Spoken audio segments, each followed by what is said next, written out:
श्री युग प्रधान आचार्य श्री महाश्रवण जी के श्री चरणों में भक्ति वंदना। श्रद्धेय शादीवरा के चरणों में भक्ति वंदना।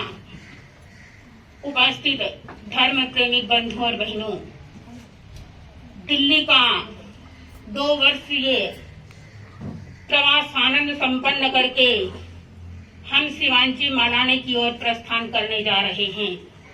आज दिल्ली वासी ये मंगल भावना समारोह का आयोजन कर रहे हैं। साधु के लिए तो पग पग पर मंगल होता है। विदाई और मंगल साधु के लिए कोई मायना नहीं रखता। संत चरे वेती उनका लक्ष्य होता है। आज यहाँ और कल वहाँ जहाँ भी जाते हैं, हर कार्य के लिए उनका मंगल प्रस्थान ही होता है। परम सौभाग्यशाली हैं कि हमें ऐसा तेरापंथ धर्म संघ मिला। यशस्वी आचार्य परंपरा का सानिध्य प्राप्त हुआ और ये तेरापंथ धर्म संघ मर्यादावान धर्म संघ है। तेरापंथ धर्म संघ अनुशासित धर्म संघ है और इस संघ से जो भी व्यक्ति जुड़ता है अपनी एक नई पहचान बनाता है।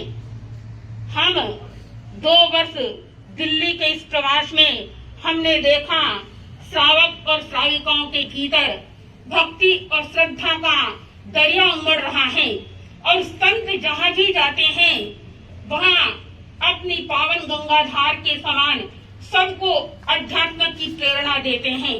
साध्वी श्री जी ने भी इन 2 सालों में अनेक ऐसे श्राविकाओं और श्रावकों को जोड़ा है जो अपने अध्यात्म के साथ में जुड़े हुए हैं। संत किस रूप में किस व्यक्ति को कैसे क्या दे जाते हैं पता ही नहीं लगता।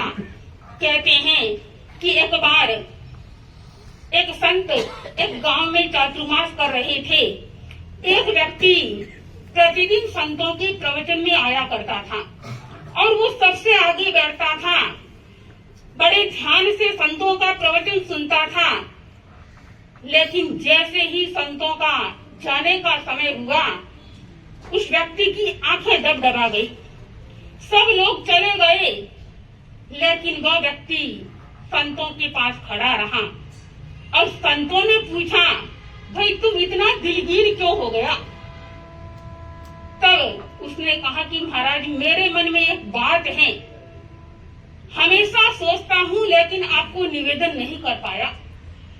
कल आप यहाँ से प्रस्थान कर जाएंगे, मेरे बात मन की बात मन में रह जाएगी। संतों ने कहा भाई क्या बात है? तब उसने कहा कि मेरी इच्छा है, मेरी भावना है कि आप मेरे कुटिया को पवित्र करें। मेरे घर पर आपके चरण पड़ने चाहिए। और संत ने कहा कि इसमें क्या बड़ी बात, तुम पहले ही बोल देते तो मैं तुम्हारे घर आ जाता। उसने कहा कि मेरी हिम्मत नहीं हुई, लेकिन आज आप कृपा करें। मेरा घर सामान्य कुटिया है, आपके चरण धरने योग्य नहीं है, लेकिन फिर भी मेरा मन कर रहा है कि आप मेरे घर पर पधारें। और कहते हैं कि संत उसी समय उस भक्त के साथ रवाना हो गए। छोटा सा घर था, सामान्य स्थिति थी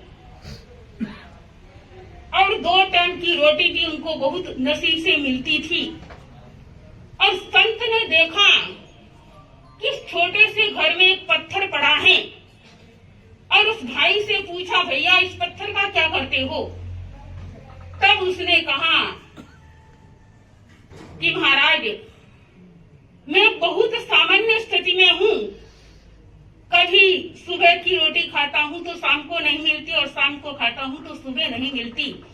इस पत्थर पर मैं चटनी पीसकर अपना गुजारा कर रहा हूँ।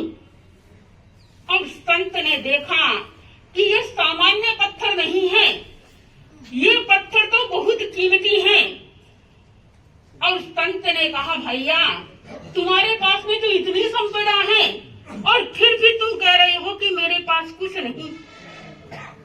तो उसने कहा कि महाराज आप कटे हुए घाव पर नमक मत छिड़िए, मेरे पास तो कुछ नहीं है। तब संत ने रहस्य का उद्घाटन करते हुए कहा कि ये सामान्य पत्थर नहीं, ये तो एक ऐसा पत्थर है जो एक पारस है, और इस पारस को यदि लोहे से छू ले तो स्वर्णमय बन जाए। बंधुओं और बहनों, वो संत जब उस भक्त के घर आए और वह भक्त मालूम माल हो गया। मैं भी कहना चाहती हूँ कि साध्वी जी ने इन 2 वर्षों में आपको बहुत हीरे माणक मोती बांटे हैं, लेकिन उसको सहेज कर रखना आपका फर्ज होगा, आपका कर्तव्य होगा, और आप उन प्रवचनों के माध्यम से जो कुछ भी प्राप्त किया है अपने जीवन में धारण करेंगे, तब ही आप अपने जीवन में सफलता को हासिल कर पाएंगे। तो मैं ये कहना चाहती हूँ कि संत किसी रूप में किस व्यक्ति को क्या दे जाते हैं। वह भक्त जिनके आंखों में आंसू थे, लेकिन संतों के चरण पड़ते ही वह भक्त मालूम माल बन गया, उनका तकदीर खुल गया। तो ये संतों की ऐसी ही लीला होती है, जहाँ कहीं भी दृष्टि पड़ती है, जहाँ कहीं भी उनके चरण टिकते हैं, वह माटी सोना बन जाती है। तो साध्वी जी भी दिल्ली में 2 वर्ष का प्रवास किया है और प्रवचन धारा में अनेक प्रकार के ऐसे सूत्र दिए हैं। उन सूत्रों को अपने जीवन में हस्तगत करते हुए अपने जीवन को सजाए संवारे, इन्हीं भावना के साथ हो। क्या अविद्यानामन्तस्तिमिरमिहिरद्वीपनगिरे